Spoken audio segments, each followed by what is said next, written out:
Hello my dear friends, welcome to my channel English with Chhagan Arora.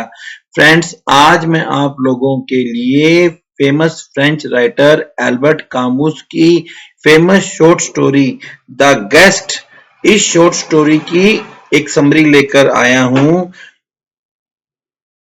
The guest और ला होत is considered as one of Camus most important works of fiction. इसे Camus के सबसे important fiction work में से एक माना जाता है। और ये जो शॉर्ट स्टोरी है 1957 में उनके शॉर्ट स्टोरी कलेक्शन जिसका नाम था एग्जाइल एंड द किंगडम, उसमें पब्लिश हुई थी। इस शॉर्ट स्टोरी का फ्रेंच टाइटल है ला होत, जिसे हम ट्रांसलेट करते हैं तो उसका मीनिंग निकलता है द गेस्ट एंड एक और मीनिंग निकलता है द होस्ट। और ये जो बात है इस स्टोरी के मेन कैरेक्टर्स पर यह बात बिल्कुल लागू होती है। ये शॉर्ट स्टोरी एग्जिस्टेंशियलिज्म को रिफ्लेक्ट करती है, जो कि उस समय एक बहुत ही इंपॉर्टेंट स्कूल ऑफ थॉट था। इस स्टोरी में एब्सर्डिज्म का कॉन्सेप्ट भी बताया गया है। एब्सर्डिज्म जो एक फिलॉसफी है जो ये कहती है कि हमें जब भी इंसान अपनी लाइफ में कोई मीनिंग या कोई वैल्यू ढूंढने की कोशिश करता है तो वो फेल है, क्योंकि अल्टीमेटली ऐसी कोई चीज ही नहीं है। कामस इस नई फिलॉसफी के अंदर एक कंट्रीब्यूटर थे और जो कि उन्होंने अपनी इस शॉर्ट स्टोरी द गेस्ट में बताया है। इस शॉर्ट स्टोरी की एक और सिग्निफिकेंट थीम है जिसका नाम है ह्यूमन चॉइस। ह्यूमन चॉइस मतलब choice made and accountability for them. आपने क्या क्या चॉइस आपने ली और उसके बाद आपकी क्या अकाउंटेबिलिटी, आपकी क्या जिम्मेदारी है। इस शॉर्ट स्टोरी में उस समय जो एरा था उस एरा के बहुत सारे रिवोल्यूशनरी मूवमेंट्स को रिफ्लेक्ट किया है। शॉर्ट स्टोरी के ऊपर एक फिल्म भी बन चुकी है जिसका नाम था फार फ्रॉम मैन, जिसके अंदर हीरो थे विगो मोर्टेंसन। तो चलिए हम स्टार्ट करते हैं। इस स्टोरी में पहला करेक्टर है जिसका नाम है डैरू। डैरू एक स्कूल मास्टर हैं और वो अपने स्कूल में बैठे हैं और वो देखते हैं कि दो लोग स्कूल की तरफ आ रहे हैं। डैरू उस समय एक रोकी स्लोप पर है, एक पहाड़ पर है और वो देखते हैं कि एक जना घोड़े पर है और दूसरा जना उसके पीछे पीछे आ रहा है। तो वो ये तय मानते हैं कि लगभग आधे घंटे में वो लोग यहाँ पहुंच जाएंगे। और दारू इस समय एक क्वार्टर में रह रहे हैं, एक छोटा सा रूम है जो कि अब यहाँ पे जो उस समय अल्जीरिया में जो मौसम है वो बहुत ज्यादा ठंड है, क्योंकि अभी अभी वहां पर एक स्नोफॉल हुई है। इससे पहले वहां सूखा पड़ा हुआ था और इसके बाद अब स्नोफॉल हुई है। तो ये जाकर अपने रूम में थोड़ी सी आग लगाते हैं ताकि रूम थोड़ा सा गर्म हो जाए। और अब वो जब देखते हैं तो उन्हें लगता है कि यार वो आदमी तो मुझे दिख नहीं रहे हैं, जो एक घुड़सवार और उसके साथ जो आदमी था। एक्चुअली वो लोग दूसरी पहाड़ी पर थे जिसलिए दारू को दिख नहीं रहे थे। इसके बाद दारू सोचते हैं कि आज का मौसम ठीक है, क्योंकि पिछले 3 दिनों से यहाँ पर बर्फबारी हो रही थी।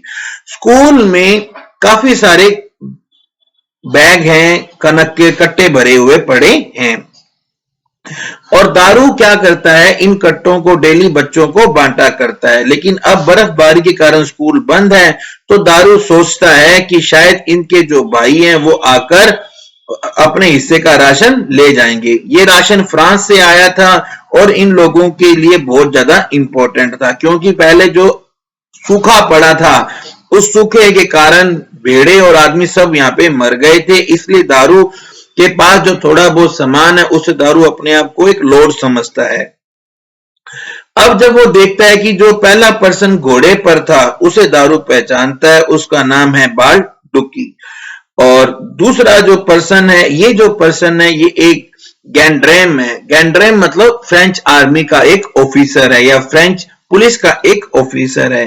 दूसरा जो पर्सन है वो एक अरब है जो कि पीछे हाथ बांधे हुए चल रहा है, उसके हाथ पीछे से बांधे हुए हैं।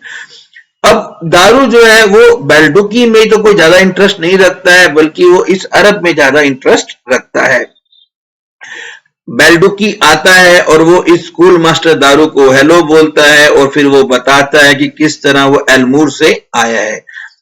दारू को रहने के लिए स्कूल के अंदर ही एक रूम मिला हुआ जिसे वो स्कूल हाउस कहता है। वहां पर एक क्लासरूम में ये तीनों जने बैठ जाते हैं जिसमें दारू ने आग जलाकर उस रूम को गर्म किया था।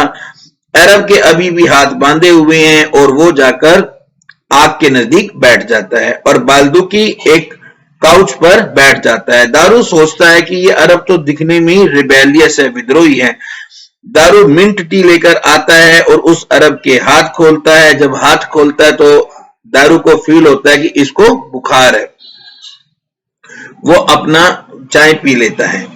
बाल्डुकी कहता है कि दारू को ऑर्डर दिए गए हैं कि तुम इस प्रिजनर को टिंगुइट छोड़कर आओगे।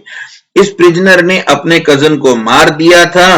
अब वो दोनों जने यहाँ पर बैठकर डिस्कस करते हैं कि इस समय एक विद्रोह की क्या संभावना है और जब बाल्डुकी जो है जाने लगता है तो वो दारू को एक गन देकर जाता है कि ताकि तुम इस अरब से अपने आप को प्रोटेक्ट कर लेना।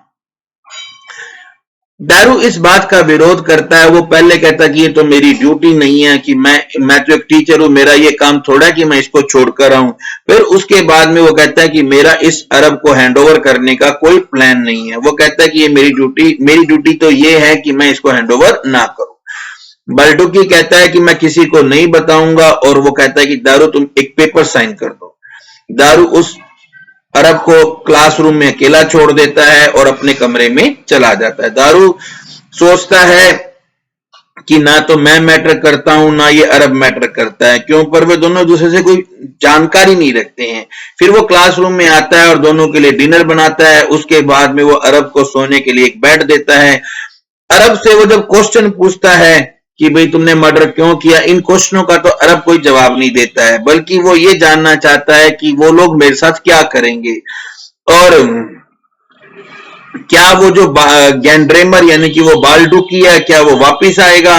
और दारू का उन बातों के पास कोई जवाब नहीं होता है। दारू को बड़ी नींद में बड़ी प्रॉब्लम आती है। वो लॉयल्टी के बीच में उलझा रहता है। वो सोचता उसे लगता है कि अचानक अरब बाहर गया, जबकि अरब तो पानी पीने के लिए बाहर जाता, फिर वो वापिस आ जाता है। जब अरब बाहर जाता है तो दारू कहता है ठीक है, वो अपने आप ही चला गया, मेरी टेंशन दूर हो गई। अगले दिन सुबह वो लोग ब्रेकफास्ट खाते हैं। दारू रूम को साफ करता है। वो अपने काम के बारे में सोचता है जिसके कारण बाल्डुकी की बेइज्जती हुई थी। दारू इस अरब पर गुस्सा है कि तूने ये बात क्यों की, पर वो इसको अथॉरिटी को नहीं देना चाहता क्योंकि ये एक डिसऑनरेबल एक्ट होगा। फिर दोनों लोग कपड़े पहनते हैं। दारू फूड पैक करता है और फिर वो अपने घर को छोड़कर ईस्ट की तरफ चलते हैं। उसके बाद में वो उस अरब को खाना दे देता है और उसके साथ उसको 2000 फ्रैंक भी दे देता है। जो प्रिजनर है उसे पहले तो कुछ समझ नहीं आता। फिर वो दारू उसे ईस्ट की तरफ पॉइंट करता है। वो कहता है कि ईस्ट तो टिंगविट की डायरेक्शन है और फिर वो साउथ की तरफ इशारा करके कहता है कि यहां से एक रास्ता निकलता है जिस पर तुम चलोगे तो आगे तुम्हें कुछ चारागाह मिलेंगे और वहां पर तुम्हें कुछ घुमक्कड़ लोग नोमैड मिलेंगे जो तुम्हें रहने की जगह दे देंगे। अरब टेंशन में हो जाता है लेकिन दारू उसकी कोई बात नहीं सुनता। वो वापस मुड़ता है और जब वो मुड़कर देखता है तो अरब जा चुका होता है। कुछ टाइम के बाद, कुछ हेजिटेशन के बाद दारू वापस वहां आता है और वो देखता है कि वो आदमी ईस्ट की तरफ जा रहा है। इसके बाद दारू स्कूल हाउस वापस आता है तो वहां पर ब्लैक बोर्ड पर एक मैसेज लिखा होता है, you have handed over our brother, we will pay for this, कि तुमने हमारे भाई को अथॉरिटी को सौंपा है, हम इसका बदला लेंगे। अब ये तो क्लियर नहीं है कि ये किसने लिखा है, लेकिन ये दारू का जो अंदर मोरल डिलीमा चल रहा था ये उसको सिग्निफाई करता है और इस तरह से ये शॉर्ट स्टोरी एंड होती है। फ्रेंड्स, अगर आपको मेरा ये वीडियो अच्छा लगा हो तो प्लीज चैनल को सब्सक्राइब करना, वीडियो को लाइक और शेयर जरूर करना। Thank you very much, have a good day.